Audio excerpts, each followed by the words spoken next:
ఈ చిన్న టిప్తో cabbage curry taste double అండి. ముందుగా అందరికీ హాయ్. ఒక కప్పు పచ్చిశనగపప్పు ముందుగా నానబెట్టుకొని లేదా 2 గుప్పెళ్ళు వాష్ చేసేసుకొని 2 విజిల్స్ రానివ్వండి. అవి పక్కన పెట్టేసుకోండి.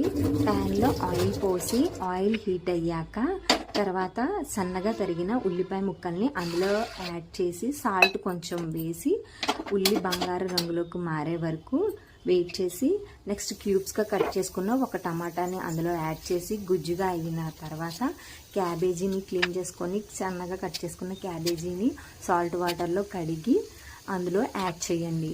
బాగా ఫ్రై చేసి క్యాబేజీ ముక్కలు కొంచెం మగ్గాక అప్పుడు మాత్రమే కొంచెం కారం, పసుపు, అల్లం వెల్లుల్లి పేస్టు మీ ఆప్షనల్ అండి, వేస్తే బాగుంటుంది రుచి. అందులో యాడ్ చేసి మూత పెట్టేసేయండి.